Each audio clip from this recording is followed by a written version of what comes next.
In this video, I'm going to talk about the fundamental basics of quantum mechanics. And in quantum mechanics, the most basic wave equation is the Schrödinger equation. And I'm gonna first tell you about why quantum mechanics is important. So first, your phone and your computer and the internet all exist because of quantum mechanics. The transistors in every single chip of those devices include quantum mechanics.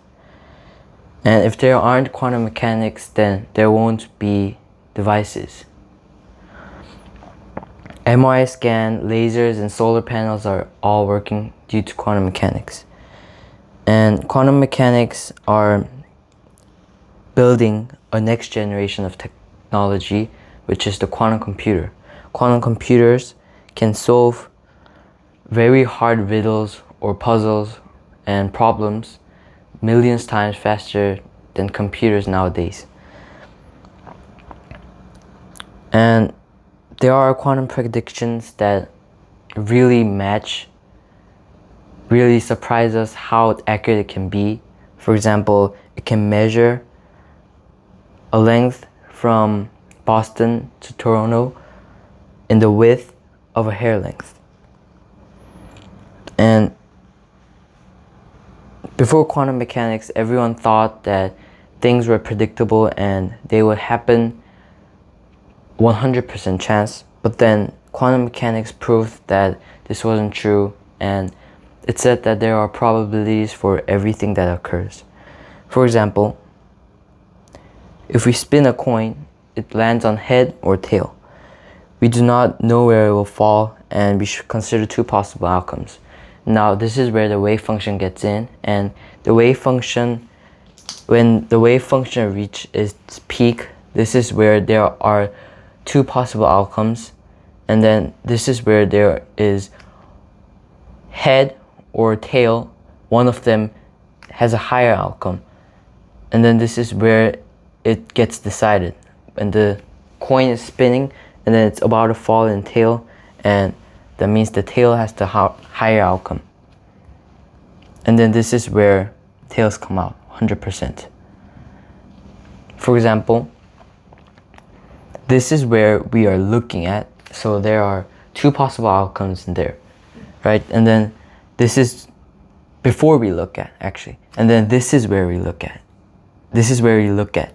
And then we look at here, and then we get tails. But then if we look, the outcome is tail. If we don't look, there are two possible outcomes. So it's 50% chance. On the top, it's 50% chance. And here, this one, we haven't spinned it yet.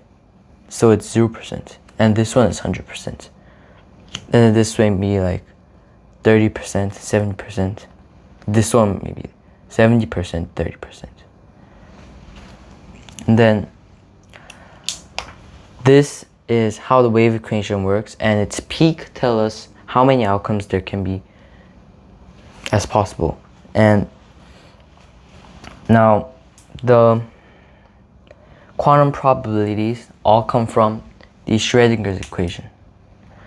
Schrödinger's equation is an equation where it shows us that particles in space have different possibilities on where they will be located. And then, now, I'll show you the equation, which is based, and the explanation of that equation is basically the thing I just said. And then I'm also going to prove the equation. I'm also going to prove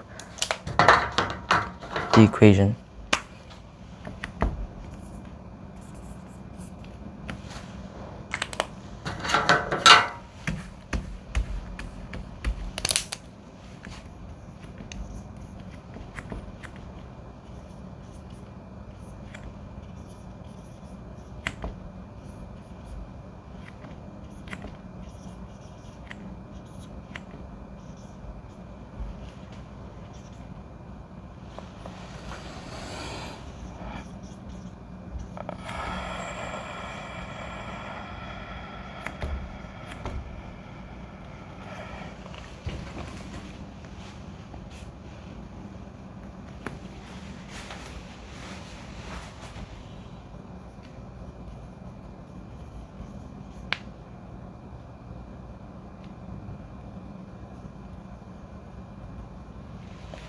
this is the Schrödinger's equation.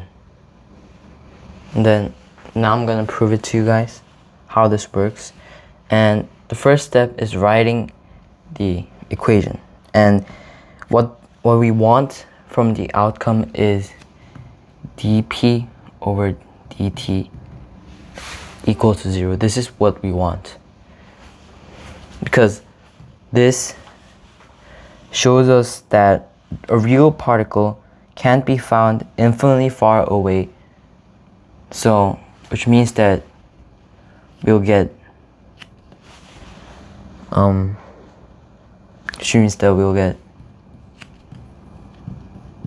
this one.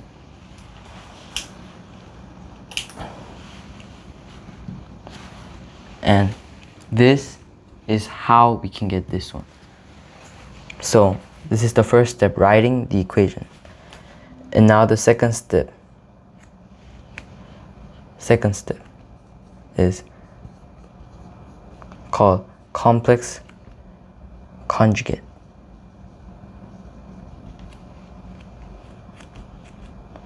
Minus I Hamilton T. This is a process where we are simplifying the equation so that we can change it later.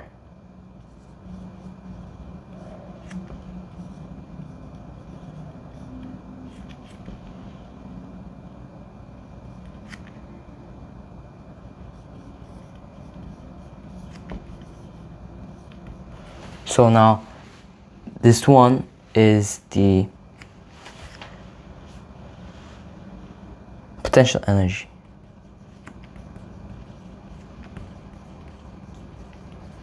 This one is the potential energy that is found in the equation. And I used complex conjugate to simplify this into this. Now this is simplified though, like. And the next step is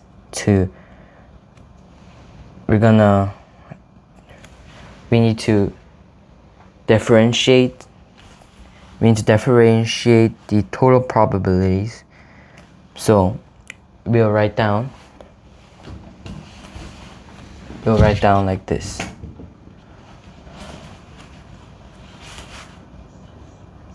Pt equals integrand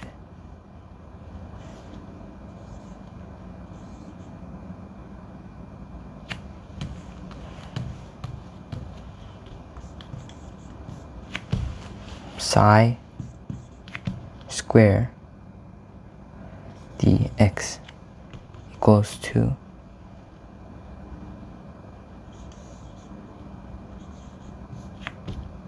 x psi dx. We got the total probabilities, and now we have two equations right here. Now the third step, now the fourth step. The fourth step, is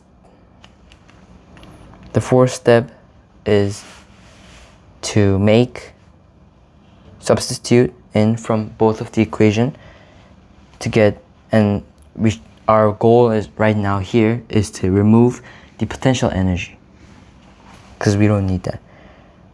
This is the potential energy term V, and we should get this cancelled.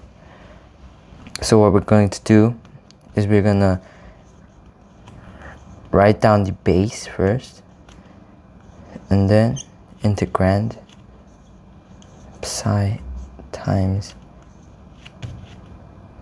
and then t psi plus psi times t psi, and then dx. Now I wrote down the base again, and we want this to be 0. And now this is the process where I prove that this becomes 0 by substituting this equation to this one. Now this is the fourth step, substitute.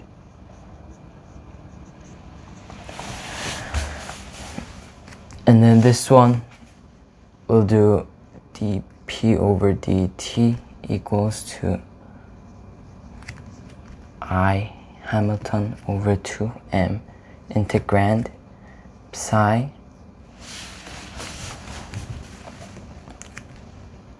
times x squared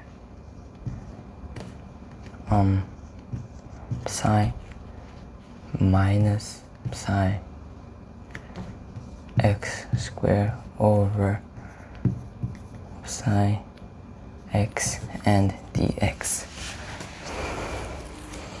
Now we got that, and then we should write the fifth step now. How I'm going to write now the fifth step will be to, this is the part where I'm going to put the integrand. I'm going to put the integrand as a perfect derivative.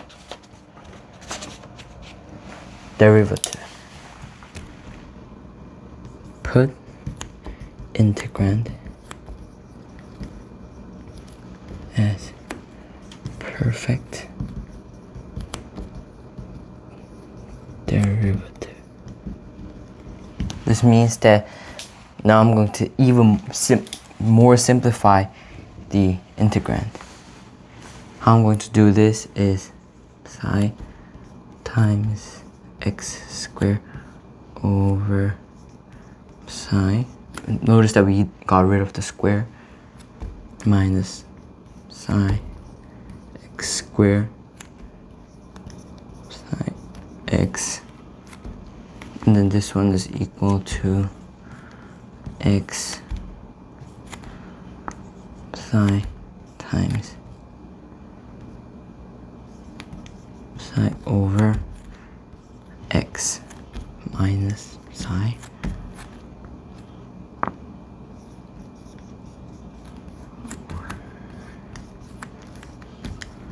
Okay, see, I have even simplified it even more, putting the integrand as the perfect derivative. Now, since we did that and we got rid of the potential energy, that was our goal, and then we got rid of it here, right here, in the fourth step where we substituted both of the values to get rid of the potential energy term v. And then you put the integrand as a perfect derivative to even more simplify the integrand, like this. And now we're gonna put as the boundary term. Boundary term, write the base, which is going to be the boundary term, equals to I Hamilton.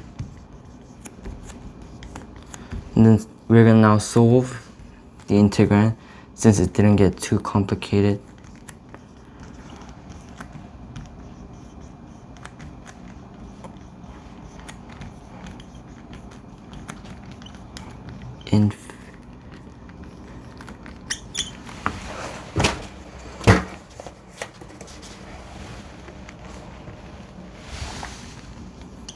We solved it, and then we got the integrand out.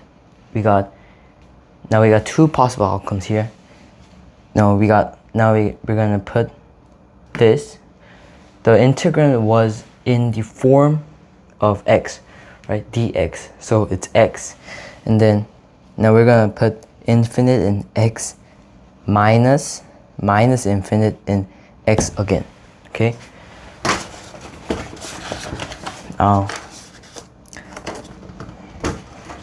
But like what I've said is that if we put infinite in x, it'll decrease to 0. This equals to 0, which becomes infinite. And a particle can be found in infinitely far away, theoretically. But then in real life, a particle can't be like that. So since the real particle can't be like that, we get this.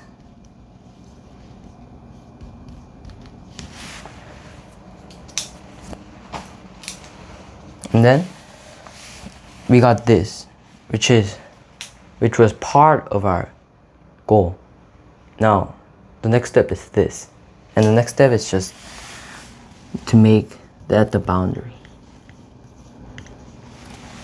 I said that the base and our goal, this one links together, which makes the boundary to become 0. This is the proof for the Schrödinger's equation.